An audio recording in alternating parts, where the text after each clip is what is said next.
get invited to speak, and every time I'm invited to speak, I'm told to speak about wealth building. I suffer from something called the imposter syndrome. Do you guys understand the imposter syndrome? Where sometimes you look back, someone might knock you and tell you, hey, we know your story, you are not what you think you are. Many people tell me to talk about wealth, and I ask myself, why me? I didn't go to school to study wealth. A common guy from Dago who grew up selling meat in a butchery, and so every time I think of myself, that's who I am. Your local guy who, at 18, I couldn't speak like Wamoshe. I wish when I was 18, someone told me that lesson. At 18, I was probably cutting my skin at rugby, at Impala, getting knocked around and drinking heavily and dancing on tables. There's nothing unique about me. So I would never have thought about money.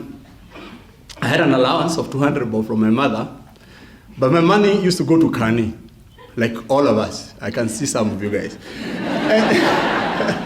So some of the stories I'll tell you will not be, you don't expect anything profound. There's no secret to building wealth. The fact that I can share my story is the only thing that I can do, to try and show you that there's no magic. The only thing that I'd want to be profound is the issue of time and resilience. Those are the only things that I'll tell you. If I can even stop this presentation and tell you time and resilience. That issue of waiting for that big contract, that one big gig, doesn't work. Wealth comes as a process of building, a process of time and resilience. So the best way to get into this is to tell you guys my story. I made a decision a long time ago when I started speaking that I'd be as candid as possible. So I talk about my failures mostly than my successes. Because most of the people who speak in this sort of events never talk about their errors. They never talk about how they screwed up. It's my former boss used to call it the African shyness. I talk about what I have, and I talk about what I've lost, and I've talked about mistakes that I made, because there's no purpose of me coming to paint a picture here that will be sort of fake if it doesn't tell you where the holes are. I hope technology didn't let me down. Right, 12 years ago, or 13 years ago, I went into business with nothing, zero. I had just lost my job, I had a mortgage, and I had young children. I went to business with zero. Today my business is worth 3 billion shillings, 12 years later. And this value has come from setting up an insurance group. I own 5 insurance companies in East Africa. And as I said, 12 years ago, I was worth nothing. In addition, I've invested in other businesses. Some of those businesses you probably know. If you are young, you probably know I'm in music. I have a controlling interest in a company called Pine Creek Records.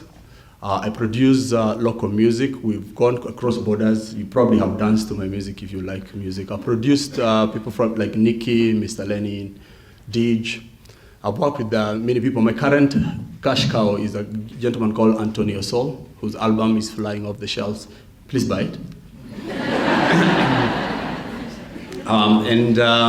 It's something that I like. I did music in my time. I'll tell you some of the stories. I used to be a break dancer. Those guys who know me. My first paying gig was in 1984, where there's a movie called Breaking that was showing at 20th Century. And I and 2 buddies of mine went to 20th Century Fox, a company I hope still exists. And we told them the only way you can get guys to come and watch the movie, since they haven't seen it, is to get break dancers to dance outside. So during the school holidays, I used to dance outside Kenya Cinema and outside 20th. And I used to earn 100 shillings a weekend. It was a lot of money. Because I used to walk to Wimpy Kenyatta Avenue to meet another Kagaro there, then we go to Kani with that money. It did help. The second business I invested into after Resolution is a company called Absolute Security. One time in my life, I worked for a company called EAS Medivac. I don't know if some of you guys can remember it. EAS Medivac was a medical company that was housed under a company called EAS Security. EAS Security no longer exists. It was acquired by KK Security some years ago. We used to have yellow and blue colors. So when I was there, I used to sit in management meetings of the group. I didn't understand security, but I learned about it. So once my insurance business picked up, I took some money out and invested in a security company. So if you see vehicles written Absolute Security, it's one of my businesses. After 3 years ago, I divested from insurance because I was forced to by the regulator. If you understand the Insurance Act in Kenya, you cannot own an insurance company alone. So I was told that you can't be a shareholder, CEO, director, chief bottle washer, everything. So you need to sell, some of your shares. And I took that money out and put up a small fund. And I made a decision that instead of taking this money and putting it away, why don't I invest in people like me? Young guys who had just started, they're struggling, or they lack is capital. And out of that, I formed 2 companies, a company called Brown Oak Holdings and a company called Redwood Capital. And these companies listen to ideas, and people approach me, they're looking for capital and mentorship, and I invest in their businesses. And I'll talk about that one business that called Consumer Benchmark as my last point as I go ahead. So my story, as I said, is basic. When someone looks at this, I'm sure the thing that jumps at you is 3.2 billion. It is not cash that I have in the bank. It is my net worth in the businesses that I own.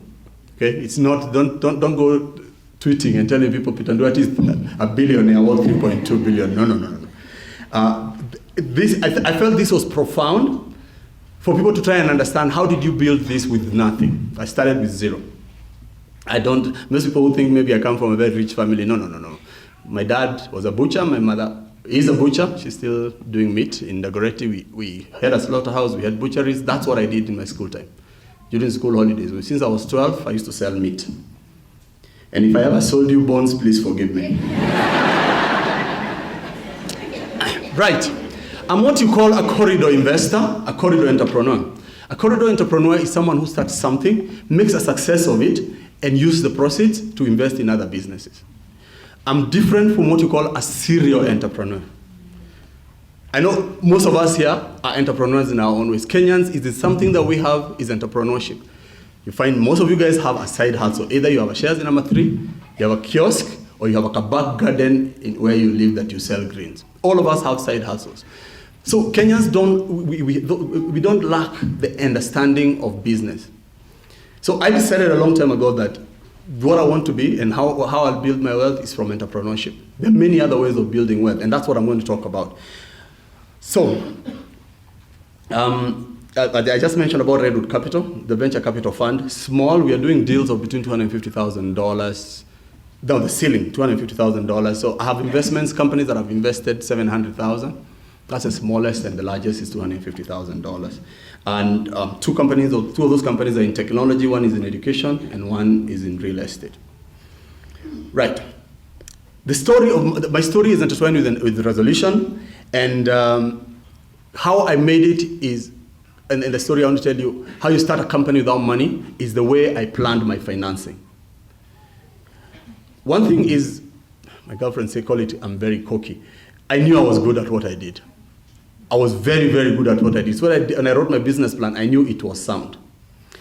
But I made the first mistake everyone makes. I went to commercial banks looking for money. You all know that Kenyan commercial banks don't lend money to startups. I did not know, and I was 32. So Wamoshi, you're on the right path. Kenyan banks don't lend startups.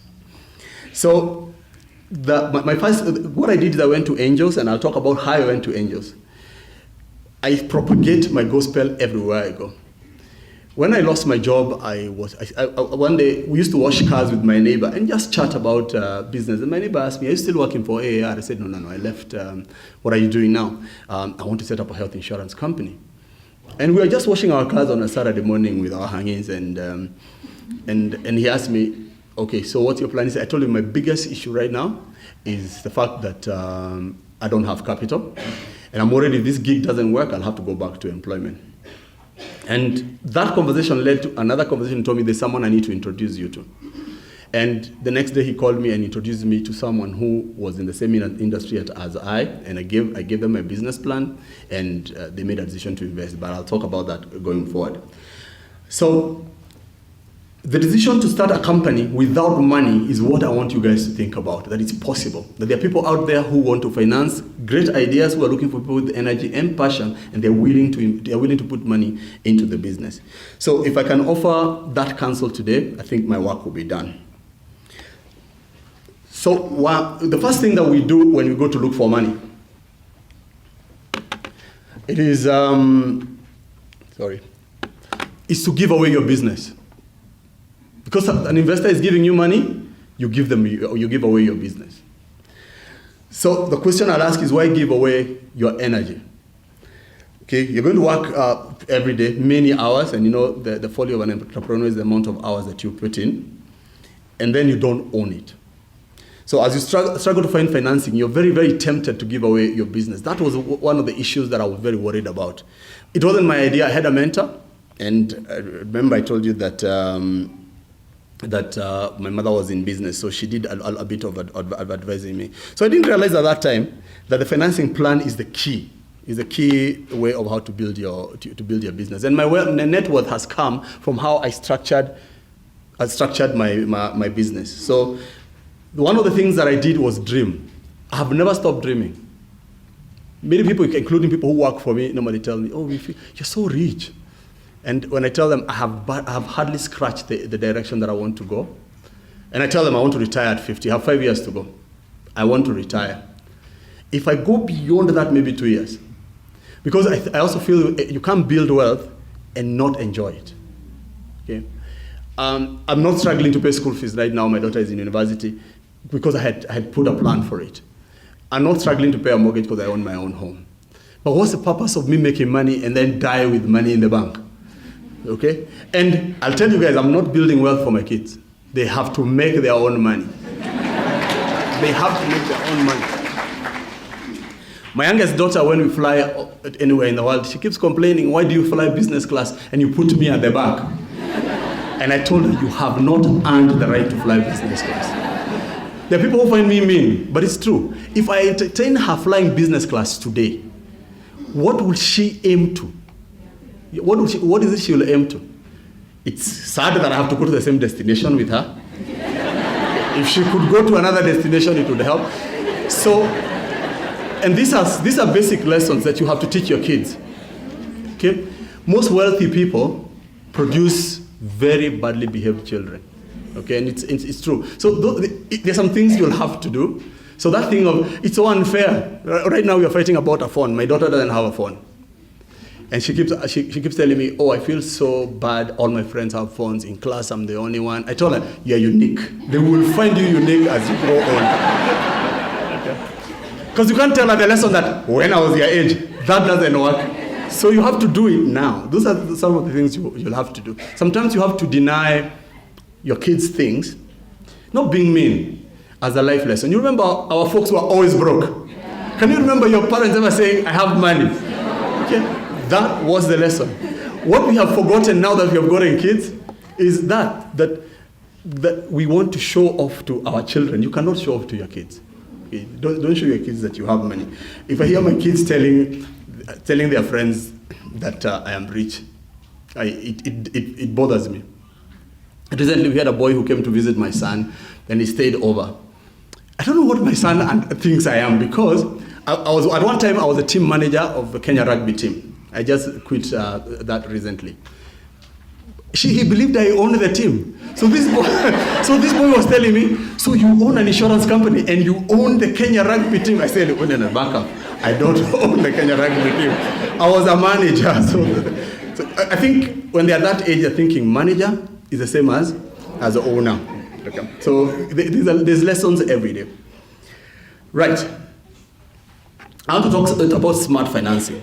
Back in 2000, a smart lawyer and a smart mother saw to it that I started my business well. When I decided to start my business, my mother told me, "You do not understand law. And I know you earn money. You don't know how to manage money." I don't even believe I'm a good money manager now. What I've aimed to do, because I'm not a good manager, is make sure that I make so much more than I'm spending. Okay, because I do tend to spend. Okay? And that's a basic lesson. Make more than you can spend. It's always a journey. If you slow down here, it catch up and then the bank becomes your buddy. And I need to be honest with you guys, I've been auctioned twice. I lost my first house through an auction. So my story, as I told you, when chasing money. So back to my mother. My mother drops out of school in standard 8. So she's not educated. She didn't have a degree in economics. She didn't have a company called Centonomy like Washeke. She has never gone to school. But what she has understood is how to manage money. And you do not ignore the older people in some lessons. So when I told my mother, look, I want to start my company and I want to get out of employment. She told me 2 things about you. You cannot manage money. That's number 1. Second, you don't understand law.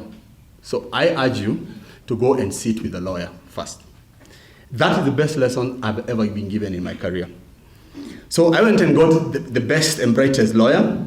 He's no longer in that business. Now he does construction. Okay? And he assisted me in putting the legal work. Because I had the concept, I understood insurance. I had served 12 years in the insurance industry. I understood what the pitfalls are. The only thing that I didn't have was money. So I did a very simple thing. I decided that I would keep the common stock of the business and issue something called preferred shares, so that I control the business. I had a partner, a lady friend of mine. She's a pilot. I don't know how she ended up getting insurance, and we started the business with her. And I take you back. We didn't have any coin. All we had was dreams. I always dreamt that one day I'll own a big brand that everyone is walking into and putting in money. At that point, I wasn't sure it was insurance, but I wanted to own a big brand. And I knew that I had to fulfill that dream.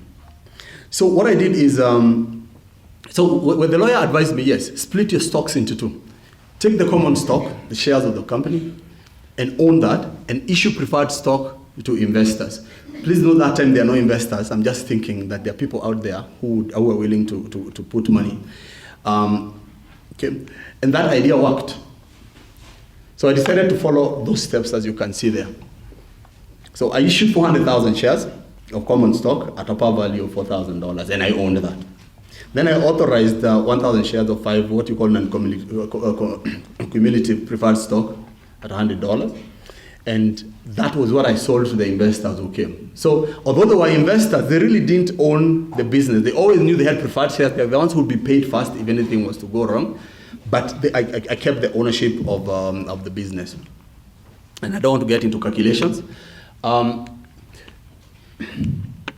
Okay. So my partner and I, she took 100,000 shares and I took 200,000 shares. Please note when you're doing this, it's just a paper. We don't own a business. You draw these things in advance. It's what is called financial planning. Please note I don't have a job that time when I'm doing this. And I have a mortgage and I have school fees. My oldest daughter was in primary school. So, I used to walk out of the house every morning in a suit. Every morning. You have to act like you own it. Never go to an investor looking like you're begging. Many times when I used to walk around looking for investors, I had no money for lunch. Okay? But you have to fake it until you make it. You have to. 5 minutes, if you walk into my office to try and pitch me an idea, in 5 minutes, I can tell what you're about. And if you show desperation, I'll screw you over, I'll tell you. I can own your business. You better come with a plan. That's one thing investors look for. The second one is passion. Does this person understand what they're talking about?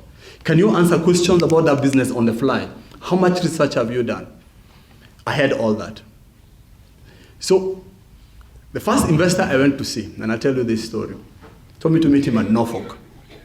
Okay? I had to time when I go in because I could have afforded to pay the bill. So I had to time that I enter after him and find he's ordered. Because I thought if he finds me there, I have to pay the bill. Those in my Kanai suit, those tricks I've had to learn. Let's move on. So to find investors, I turned to people in the field that I knew very well, insurance. I had 12 years experience in the business and I understood the insurance people, especially CEOs, who were looking to diversify their wealth and all they were looking for someone with energy. So So I went out, and having worked, when I was working for the two companies I worked for, I built a reputation of delivery. So if I committed to a client that I'll deliver, I used to deliver. So the issue of integrity was key. And so I went to those people, especially who had wanted to employ me. There are companies, when I was working for AR, who used to try and poach me. Come, we'll make you CEO, we'll give you shares. I went to them and I told them, now that you wanted to employ me, why don't you invest in this company that I want to set up? It actually demonstrates value. So the first investor I tried told me that I have my investment plan backwards. Okay? The first investor, and I actually ended up buying land from many, many years. You probably know Erastus Mureithi. He was once the CEO of Cobb Bank. Yeah. When I approached him and we had to drink and I gave him my business plan and he had even committed to invest. But he told me, no, you have your investment plan backwards. He said, you and your partner are managers of the business. We as investors are the ones who are putting in the money, and then you don't want to give us the stock in the business. And I tried to tell him, look, I'm investing time, I'm investing my knowledge, I'm investing my network. That surely has a value. And anyway, he eventually walked away. I don't know that he regrets this, but he walked away. And I went to the next guy. Okay, so that was my reply to him. I want to take 75% of the business because I'm investing my time, and time is money. Okay, so he didn't invest. 3 other people though, who are in insurance business, came to me and invested. They gave me the money. They bought the stock that I was talking about, 10,000 shares at $100 each. And over the years, I've gone increasing the ownership. Those 3 people, by 2005, I had bought them out. By then, by the way, I had lost my house, I was renting. Over the years, as it went on, at one time, I ended up owning the company 100%. A lot of venture capitalists, even now, if you go to them, would agree with that investor. If you go to a venture capitalist today, they will refuse. They'll tell you, no. We want to invest on the common stock. We want to own the business. And they can come in and take over your company. But I was very lucky to have had that guidance from my mentor, from my mother, and from that lawyer. The person doing the work in any company should have an incentive to do a good job. And the only way you can do that is by giving them equity. So I want to talk about investing in entrepreneurs because that's where this country is going to. So if you're going to business, you have to believe that you can make your dream happen. Okay? Even today, I believe I can lose everything and still be able to accomplish my dreams. And I believe I can accomplish my dream faster than I did. So 12 years later, I've accomplished this dream, but if this business was to end, I still believe I have the capability to set up again and start. So in 2007, 5 years after the initial financing, we were able to buy back all the stock from the original investors. We bought them out, and then they made 3.75 times of the money that they put in. I can give you the numbers.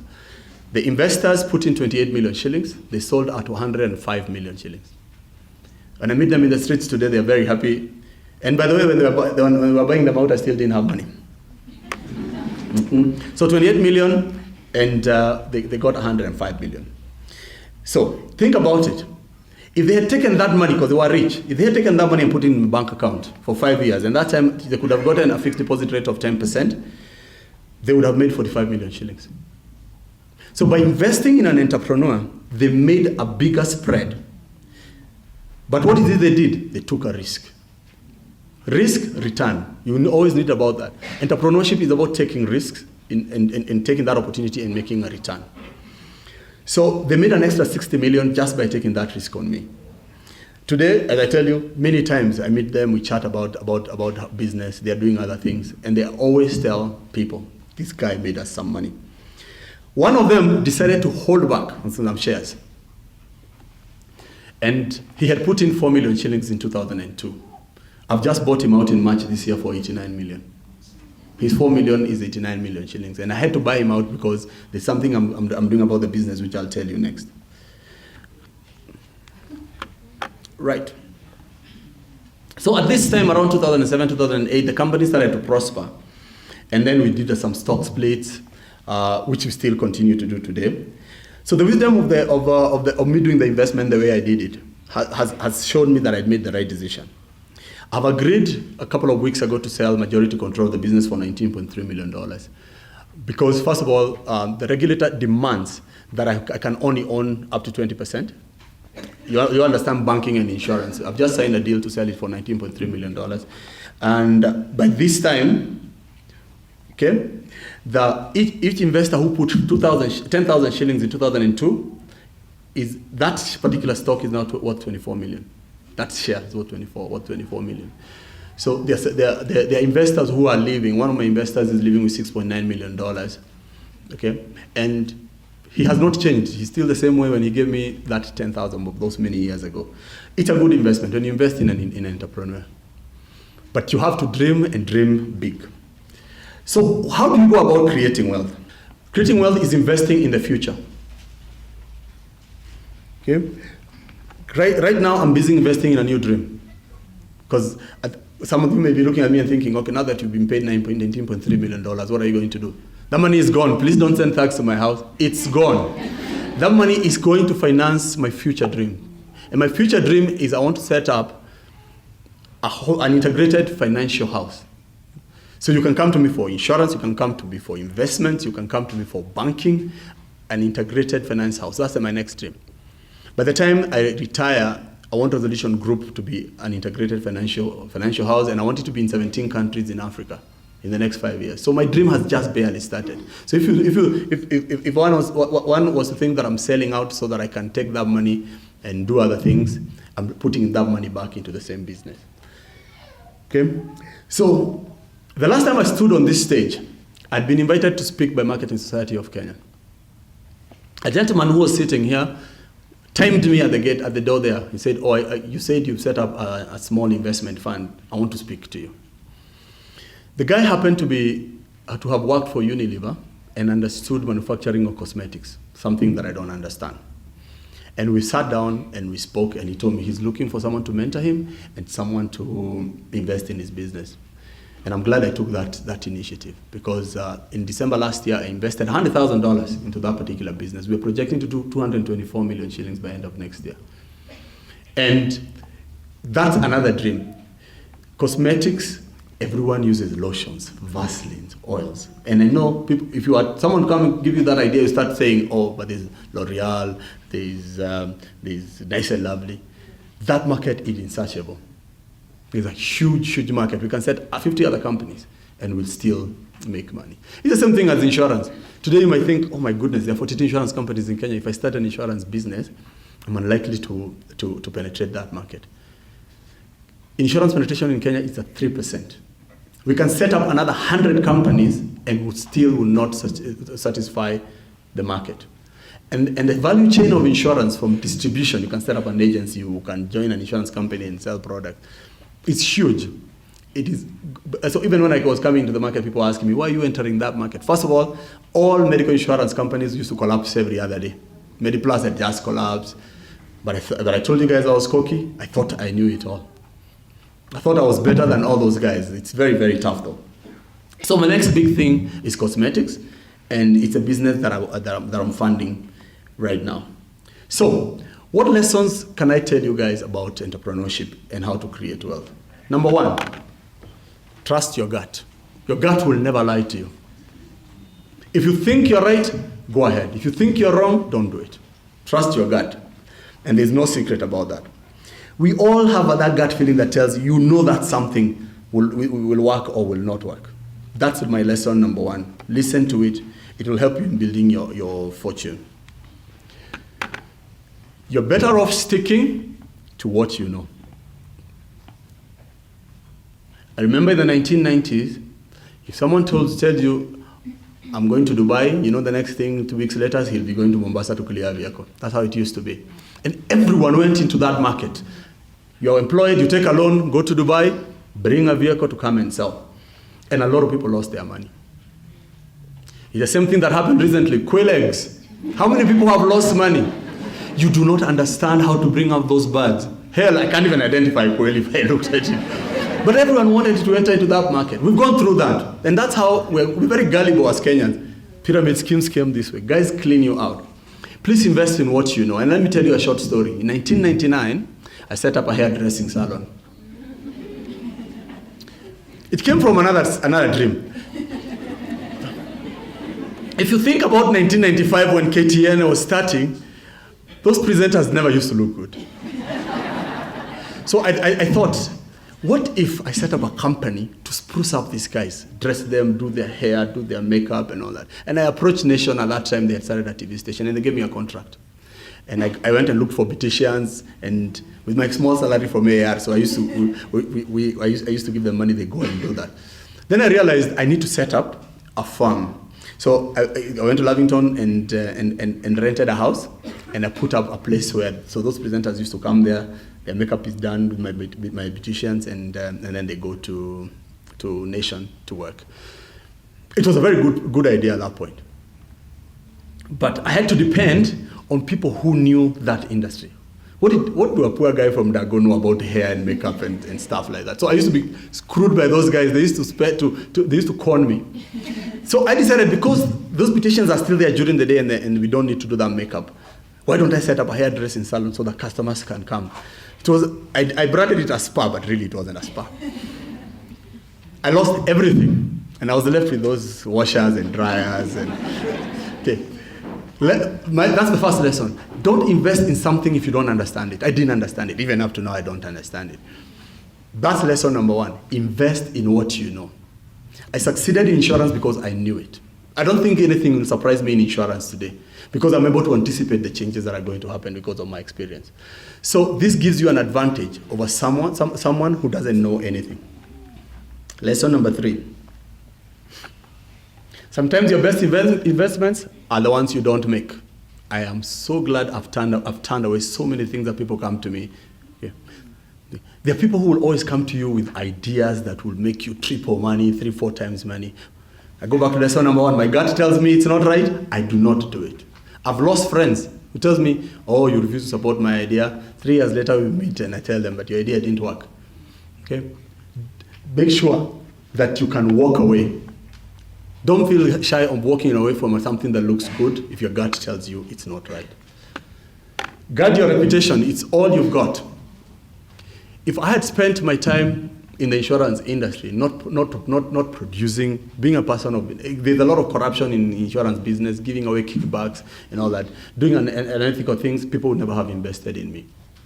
I am glad at this time that I can stand and say we have built a business worth 3 billion shillings and we've never given a kickback. And you know, in insurance, you have to give money. Many companies are known in this market, especially right now everyone is chasing county business and all that. You have to give kickback.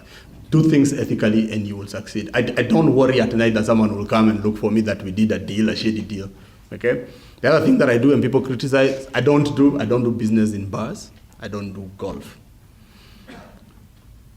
My mentor, who doesn't do either of those things, told me he does not believe that deals can be done in a bar. He does not believe it.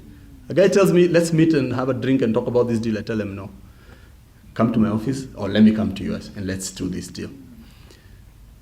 Golf, just an aversion. Everyone in my family plays golf. I don't believe that you can cut a deal in the golf course. Maybe you can get a lead, but I don't think you can cut a deal.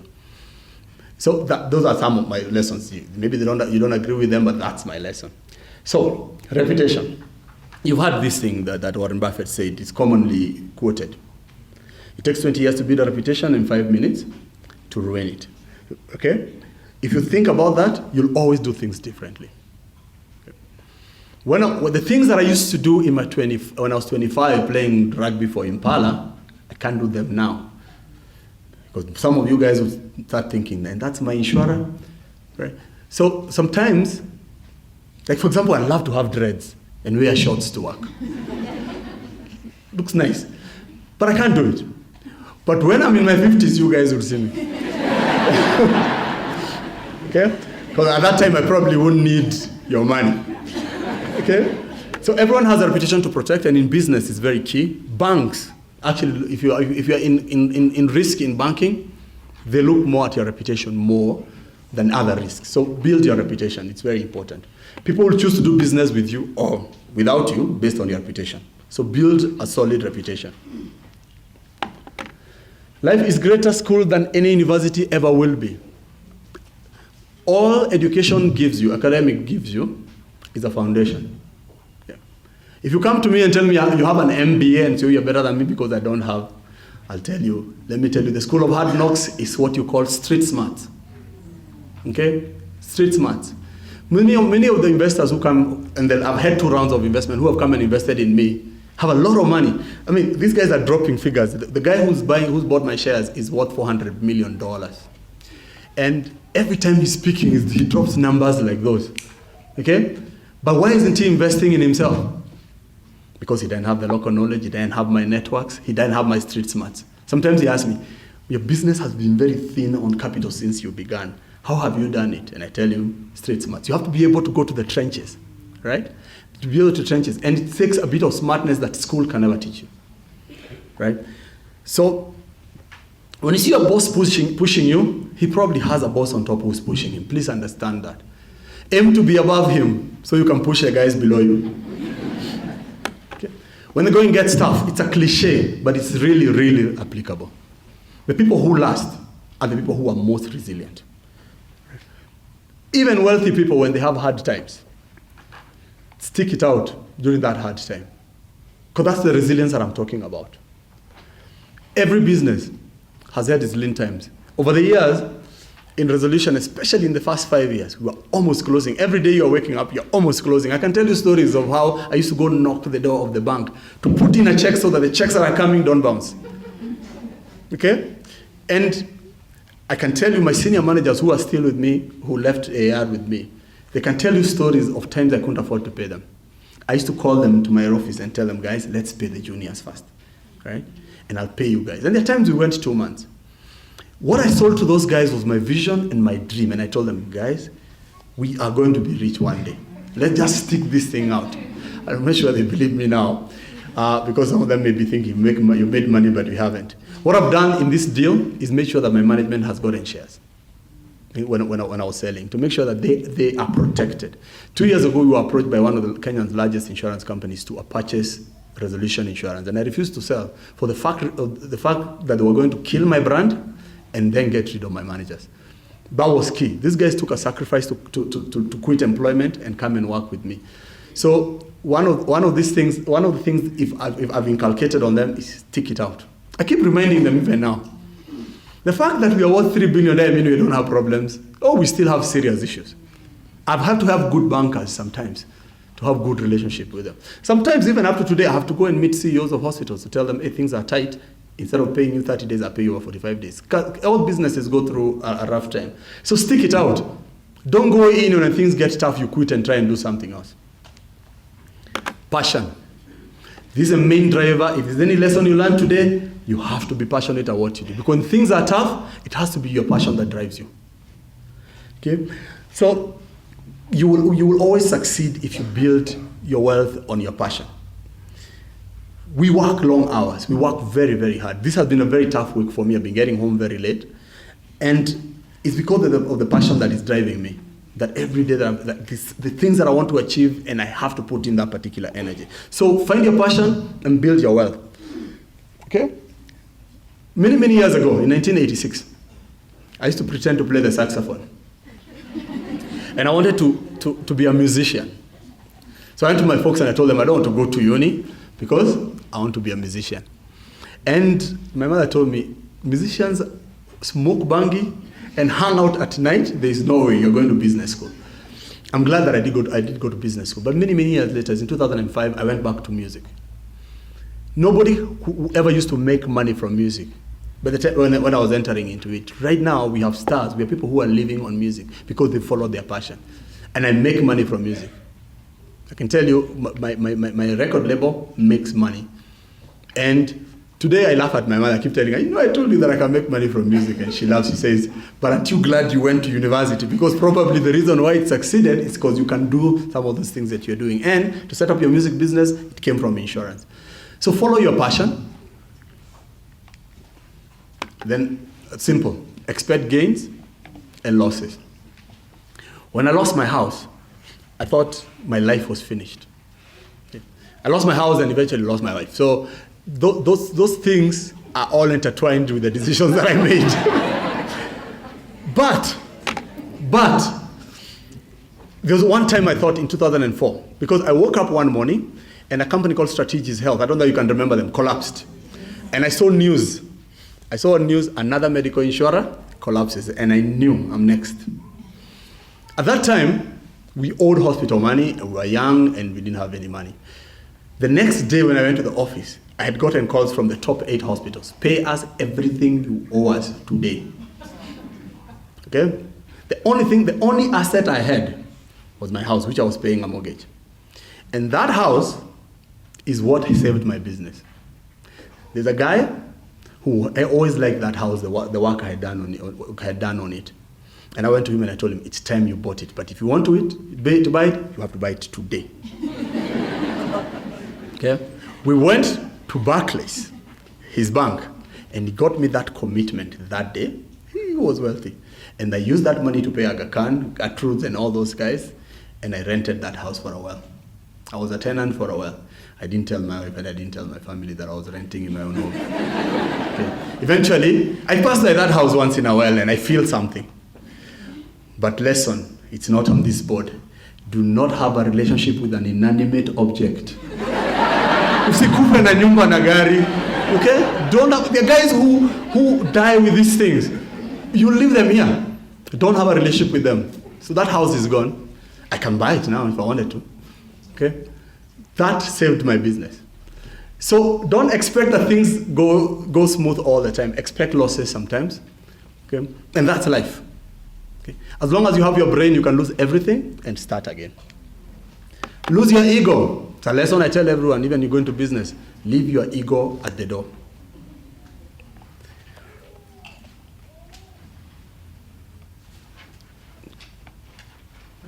Most of us who have built a bit of wealth has been based with leaving a lot of things. Deciding that those holidays that I used to go, those things that I used to buy, that I have to stop because at that point I couldn't afford them. I remember my eldest daughter one day telling me, why did you leave here? When we were there, we could go on holiday. The company used to pay your credit card. Why did you go to employment? And up to now, she tells me she cannot go into business because she was with me during that particular path of hardships. Okay? Years later, I am glad I made those decisions. When you become successful, you get things for free. The whiskeys I have in my bar, expensive one. I don't know gold, I don't drink whiskey. Those single malts. I get them for free. I wait for Christmas and they come. And I put them there. When you come to my house, I give them for free. Don't go buying a single malt. I saw a guy the other day buy a single malt, double for 7,000. Do you know what 7,000 shillings can do? Macallan whiskey, that was the name.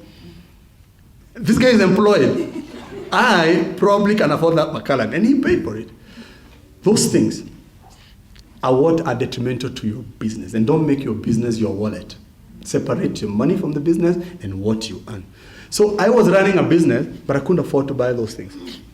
If you think about clothes, especially chicks, young guys, gadgets, the next best thing. Me, I'm waiting for iPhone 16, that's when I'll buy it. Cars.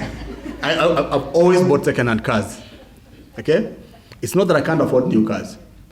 I buy a car between 5-6 years old. Okay? A car that is still okay. Still gives me the prestige. I get the doors open for me, the cars that I drive, but they're second-hand. Those sort of things do not help you in building wealth. They actually drain your money, right? If you look at lower to middle class, which is what all of us are, it's almost impossible to accumulate money because you want to look like that chick you saw who was dressed in that dress. You want to look like that guy you saw on TV. Please stop. Create your own style, right? You can get a tailor to make some stuff instead of going to buy those things off the rack. Because those things are draining you. And I'm glad Wamushi learned it early, right? Put away that money. Okay? If this is a problem for you, becoming frugal, hide away. Switch off your phone on a Friday evening because the temptation is, let's go and watch Arsenal, let's go for a drink. Switch off. Just learn this lesson. Switch off your phone Friday at 4 and switch it on Saturday morning. Calculate the amount of money you would have saved by the next morning. And once you do that, you will understand. Okay? That is a lesson that I learned a long time ago. And I was a hanger. Anyone who knows me, I was a boy around town. I was in all the party happening joints. If you see me now today there. You have to stop when that issue. I used to love people who talk about my fashion sense. I used to be told I'm a snazzy dresser. I had to fund that snazzy dressing. Then I realized I am living my life for other people. I still try and dress up now, but I can afford it. Okay? Because of the decisions that I made. With those 12 years for me was hard. Very, very hard. You've had this even from Centonomy's biggest lesson. I get Sheke's lessons for free. And this is how I do it. Smart. I have a program called the Wellness Summit.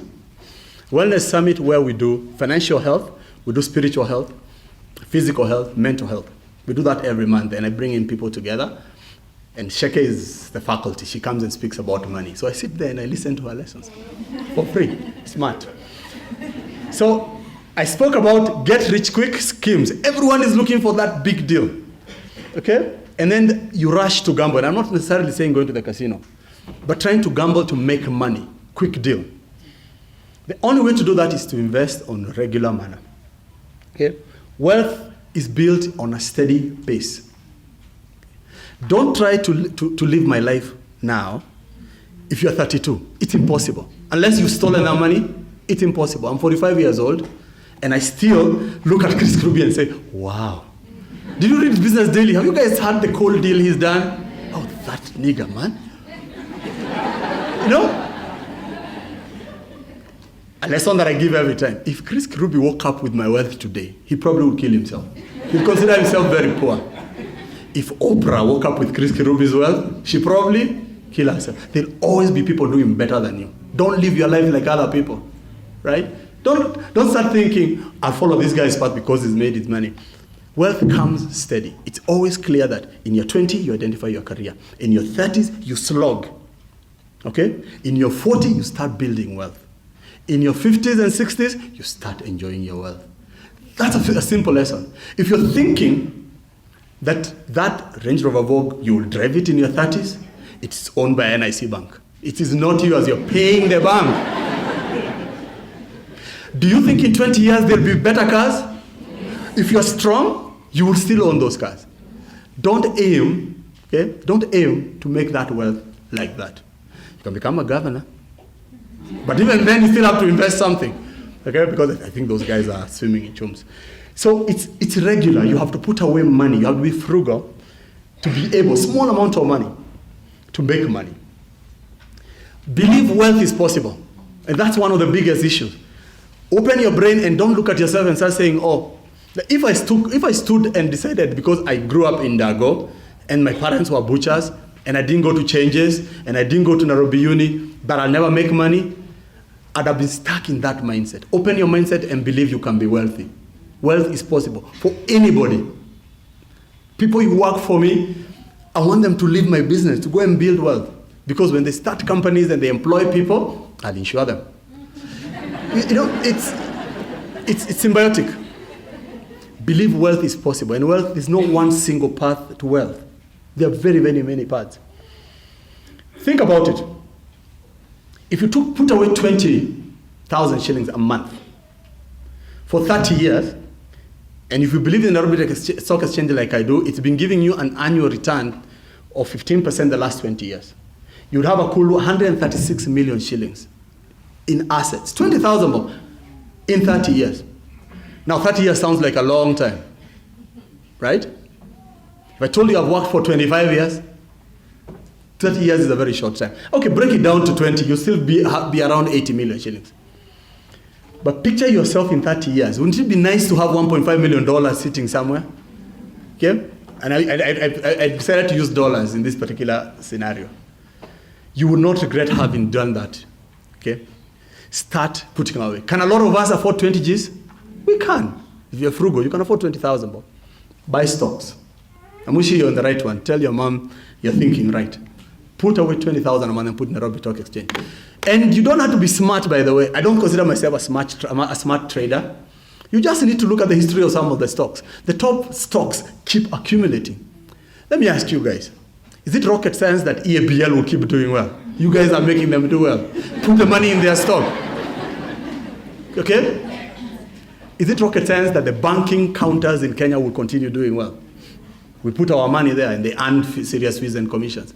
You don't have to be very smart to do stock exchange and thinking which one will I make money on. Okay? You need to put money in the growth markets. Put money in the stock exchange, because putting in the bank does not help you. So, comes to that. I've alluded to the issue of long-term stocks earlier. I spoke about in the beginning that investing in stocks helps you. Okay? The alternative to that is put money in bonds. You get a yield, an average return better than money. It beats the inflation. So always aim at that. That advantage of 6 to 7% between stocks and bonds, it's something to look forward. Stocks is risky, certainly. It's risky. But if you look at the counters that you're going to put money in, you're likely to make money. I'm sure you didn't think I was going to talk about my household. I'm a single father, so I know a bit about, I shop for my house. The sort of things that we buy in the supermarket, snacks, frozen foods, sodas, nuts. Those things they spend your money and they're not even healthy. Spend money on the others, nuts and fruits and veggies. You'll be surprised at how much money you can save. Okay? Let it be known that a healthier diet is actually cheaper. And in Kenya, we have organic food. Americans are looking for organic food. You go to Gashie here in Kiambu, the food you're buying is organic. Okay? It's cheaper. If you drive out of the city center and buy your groceries in your shags, because most of us come from there, you'll save money, the money you're giving Uchumi and Nakumat. I know. Very simple. This goes without saying. Adopt a healthy lifestyle. If you live longer, you have more time to invest. Okay? Isn't it? It's maybe because I'm in this industry, but I'm seeing atrocious numbers of guys in their 20s with utambis getting heart attacks. You're 29, what are you doing getting a heart attack? And you don't even need to go to the gym. You can run around your estate. Healthy lifestyle. You will not die young. You can be knocked by a matatu, sorry. But you can't be getting chronic conditions, diabetes, hypertension in your 30s. Because what do? Nyama choma, beer, Arsenal menu on a Saturday afternoon. Take your kids for a walk and save that money. Work out. If you eliminate those health practices, vices, alcohol, drugs, smoking, you can build up $1 million very easily. Sit down if you're a smoker and calculate how much you spend on smoking. And for this, you will save insurance companies money. Thank you very much. Avoid debt. Debt of any kind. Your first aim is zero, Amoshe. Your first aim should be a position where you don't owe anyone any money. I've been like that 3 times in my life. Even now I owe money.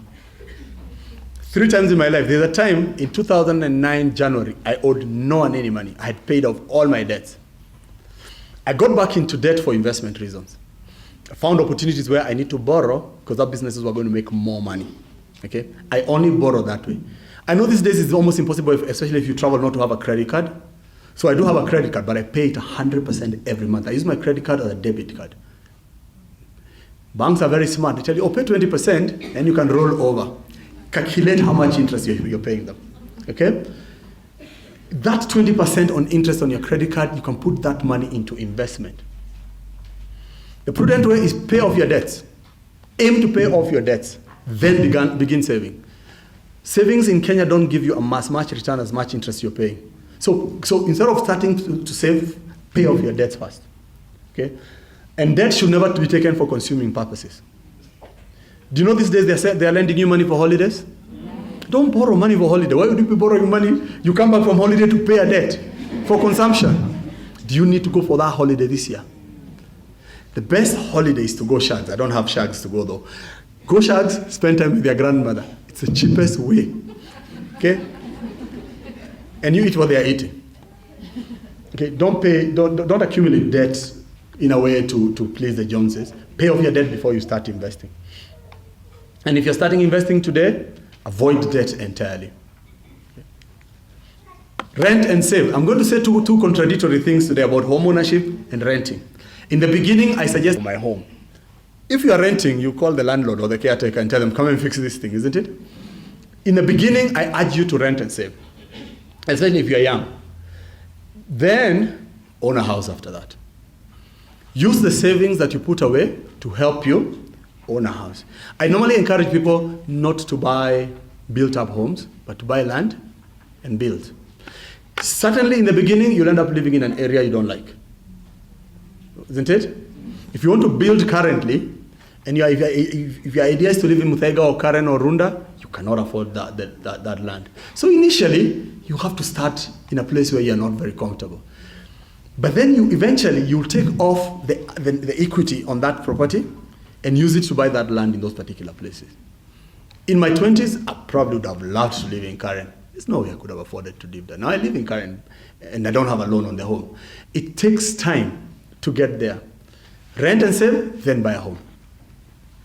And the best way is to build. Kenya is one of the lucky countries that real estate returns are almost the highest in the world. I've been waiting for 30 years for this bubble to burst. 30 years. I bought land in Riruta, next to Precious Blood, adjacent there, in 2002. Just to give you an example of land. I bought land for 2 million shillings, and I have never done anything on it. I've been offered 24 million shillings on that same piece of land. That I've not even put in anything. Real estate in Kenya, even if you want 1 by 100, wherever in Kenya, there's land in Namanga, please buy. Because in 10 years, the return on that land is going to be very big. It may be better to buy that land in Namanga, rent at the moment, keep renting, than buying a flat in Kileleshwa. And what is 10 years? 10 years is just the other day. Kibaki, when Kibaki came in, you all can remember, it's just the other day. 10 years. Okay? So diversify into home ownership when you have built a bit of wealth. And I'm not telling guys not to come to you. They will come eventually when they have saved money. You all know Benjamin Franklin. He says, industry, frugality are the true means to wealth. Work hard and live in a cheap manner. Then you'll build wealth. And he said that when he was a teenager. And that lesson still applies today. That idea is timeless. If you're frugal, you'll beat your neighbors. Okay? Don't smell what they're cooking and want to cook the same thing. Invest wisely, know yourself. If you're not interested in doing research, and a lot of us, we get daunted by those financial figures and all that, put money in a balanced fund. A balanced fund is a fund, there are many balanced funds in this country. I think Britain has a balanced fund where they invest both in the money market and the equities for you. And you can put in money on a monthly basis. If you're not smart enough and you're worried about how where to invest your money, put money, 10 G's a month in a balanced fund. Then after that, you start understanding, okay? I always recommend a passive conservative investment program for the first 10 years. Okay? And then you look long term. Don't look at cash now that you're going to make tomorrow. I'm in 2 investment groups. The first investment group we used to put, we started 10 years ago, we used to put in 1,000 bob a month. That's what we used to put. Now we're putting 100,000 shillings a month. And we started as buddies, and we have owned properties. Invest with your friends. First of all, it's fun, and it bonds you together, because as you grow older, friends disappear. Investment clubs tend to keep you guys together. It's true. Okay? Invest with your buddies, then you're taking the risks together. So stock trading is not sustainable for yourself. Put it in a fund that is investing in stock, because they'll do the work for you. Save more. Make more. As you make more money, save more. We can create wealth just by saving. And I'm not saying all of us can be entrepreneurs. You can make wealth when you're employed, just by saving. Okay? As you gain more experience, now you understand the techniques of investment. Right now, I know much more about the techniques of trading than I knew 10 years ago, but I used to save. And up to now, I still save. Relax on charity. Start giving it when the money starts coming. Reinvest your dividends. Things that you make, don't spend them, reinvest them. Keep reinvesting them. If your business is doing well,